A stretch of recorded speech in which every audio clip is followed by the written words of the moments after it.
Já vás poprosím, ať zní vaše křestní jméno. Markéta. Markétko, kolik vám je let? 21. Jste mladunka. No, včera jsem měla narozeniny. Tak to všechno nejlepší, dodatečně všechno zdravíčko, štěstíčko, spoustu splněných přáníček, jak vám jde, co chcete. Dobrý. Markétko, chci se zeptat, odkud jste za náma přijela? Olomouc. Olomouc, takže nejste z Prahy. A měla jste to spojené s něčím jiným, ten váš v práci. Takže takhle jinak našla jste to v pohodě? Jo, no tak to je super. Jsme byli na to 2, takže v pohodě. Super, přijela jste s přítelem? Dobře teda. Chci se zeptat, víte nějaké své míry? Je prsa 100, pardon, omlouvám. Tak se můžete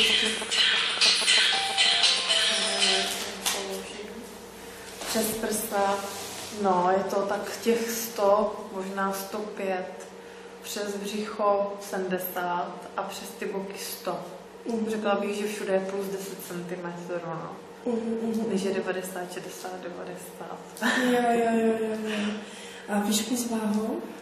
Výšku 174 cm, váha 67 kg, 65, 67. Čím se živíte? Já teďka už jenom tady tímto. Tak tímto 3 týdny. Tak mi 3 týdny. Tak víte co, rozeberte mi to slovíčko tímto. No, tak jako měla jsem problémy v práci vždycky s kolegyněma, protože já jsem teda kosmetička s maturitou, takže jsem jezdila s lékařskýma přístrojema a odstraňovala jsem natrvalo chloupky, prostě jsem zkrášlovala ženské. Se zákaznicama úplně super, protože jako já jsem schopná fakt si popovídat a tak dále vyslechnout. Jenom, že kolegyně, protože vlastně náš šéf bývalý, byl její bývalý manžel, takže tam byly prostě problémy, no a potom už byly takový zákeřný věci, jako že mi nalívala do oleje vodu, prostě aby to koplo tu zákaznici. Tak jsem řekla, že mi to za to nestojí.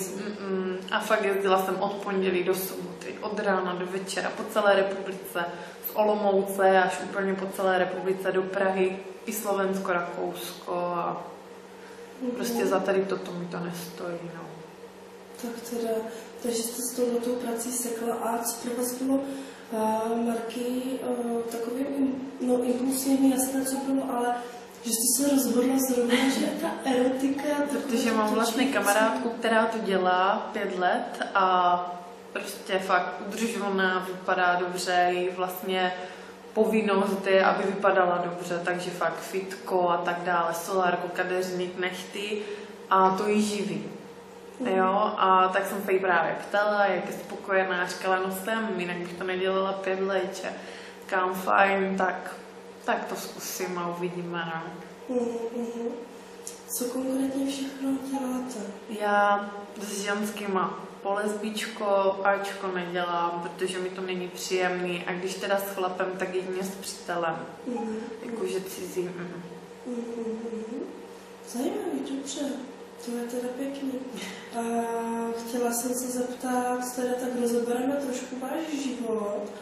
Já vždycky totiž strašně ráda o někom vím, když s někým mám do budoucna spolupracovat. Já nejsem ani ten typ člověka, který by vám dal přednost dotazení, kde je to většinou všude v agenturách, kde je jméno, příjmení, míry, co chcete, co nechcete dělat, nafotíš se fotky a naschle.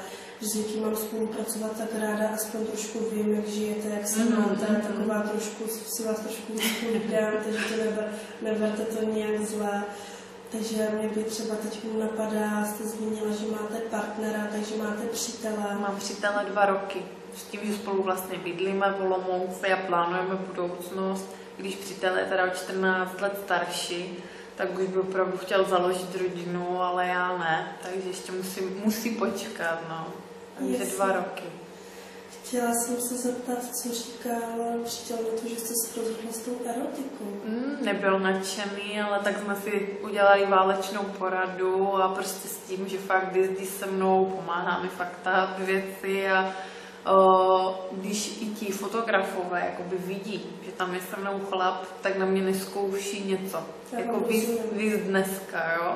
Kdybych tam neměla chlapa, tak prostě Borec se mě ptá, Ačko, říkám, ne, nedělám. No jo, a už prostě by mě do něčeho tlačil. Jenom díky tomu, že seděl vedle v místnosti, tak prostě ne. Takže proto.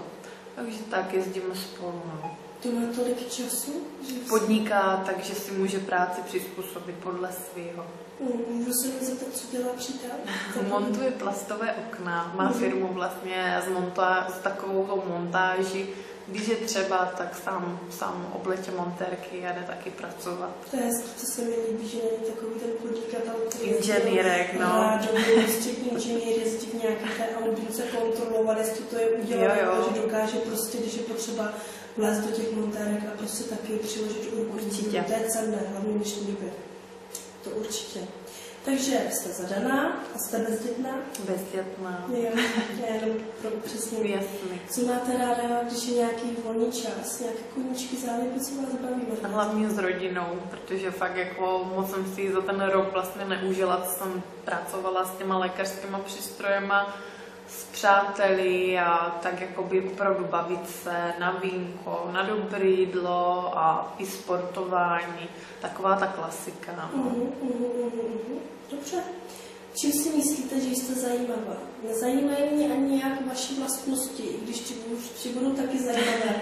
Ale jak už jsme na castingu, co se erotiky týče, tak tady každý sám sebe prodává ty své tělo, točí se porno, takže tady bohužel se nedá bavit o nějakých vlastnostech, schopnostech, jak na normální do práce.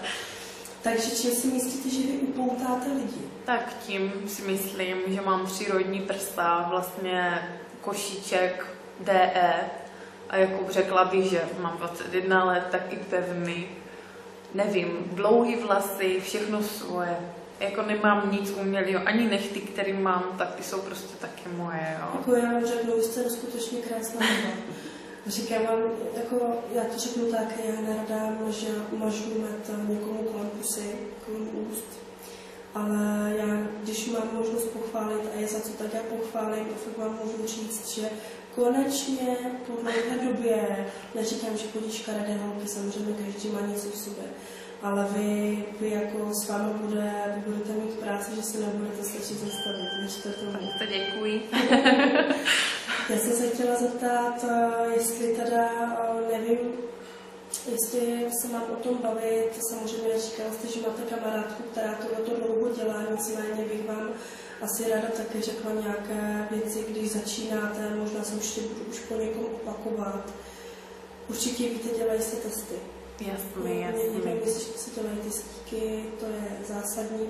Doporučuji vám, nikdy nedávejte na to, když někam půjdete na točení, ty testy chtějte vidět. Jasný, určitě, jako pro mě je na prvním místě zdraví, jo. Ať je to třeba pro někoho fráze, nebo to každý má jakoby naučený, tak pro mě opravdu na prvním místě zdraví, jo. A tady s tím to asi nevidím zahrávat. Trvají měsíc, skončí huta, nezajímavost. Jasný, přesně tak, na to určitě. bacha. Nevím, kde jste byla na castingu, nevím, kolikátý dnešní casting jsme my. Třetí, že začínáte.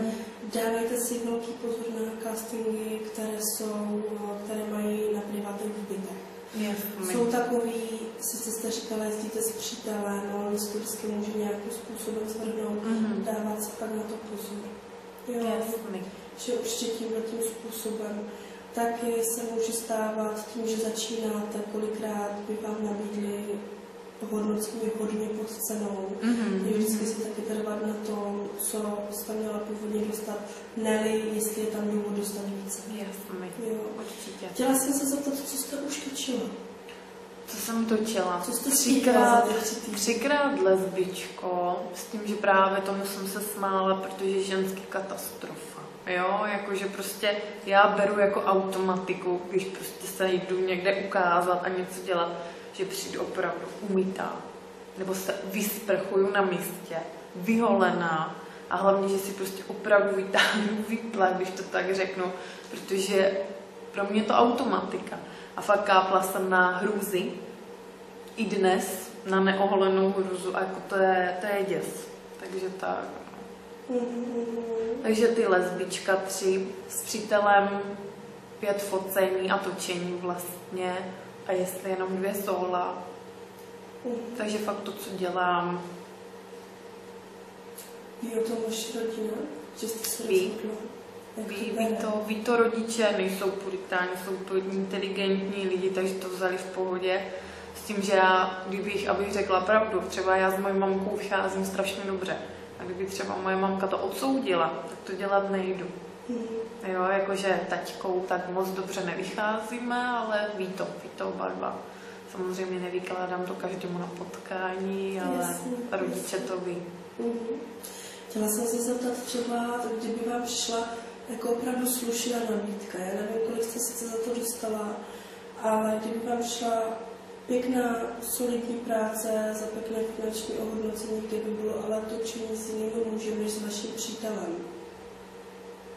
Nešla byste do toho? Ne, určitě ne. Jste tak pevně rozhodnutá? Jsem tak rozhodnutá. Jsem. Jako kdyby byla sama, možná uvažuju, ale prostě mě by se to taky samotné nelíbilo, takže ne. To se mi líbí, že si stojíte za svým. Určitě jako. To se držte, protože kolikrát holky kvůli penězům jsou schopné udělat strašné zvěrstva. Jo, zamává se 2000 a dělají právě opak, co tvrdí, no. To je úplně jasné. Právě je smutné, že opravdu není potřeba ani těch peněz moc, ale vyměnit, dejme tomu, důvěru a lásku za nějakých blbých 10 000 se utratí. Jo. Ale srdíčko bude bolet hodně dlouho. Jo, určitě. No.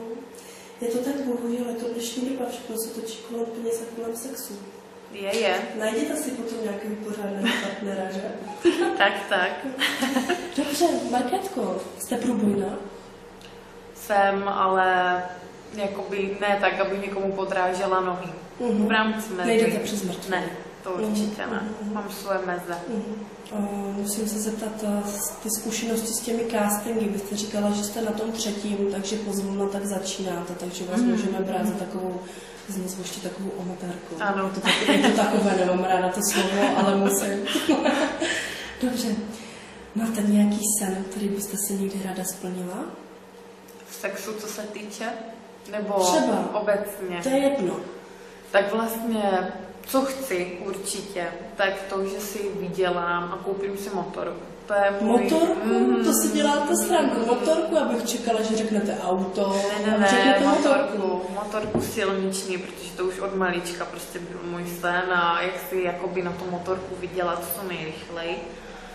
No a jinak životní sen, být spokojená, to je hlavně spokojená, zdravá, no. No hezky. Nějaké světové jazyky ovládáte? Ptám se kvůli práci, kdybych vás posílala do zahraničí. Vždycky, co vlastně i takhle byli fotografové, tak angličtina. Angličtina, němčina. S tím, že teda fakt jenom úplně základy, ale úplně základy španělštiny. Ta angličtina je perfektní, když mi někdo řekne, protože opravdu tímhletím jazykem se dá domluvit už opravdu všude. Pokud to nejsou nějací zatvrzeli třeba Francouzi nebo Němci.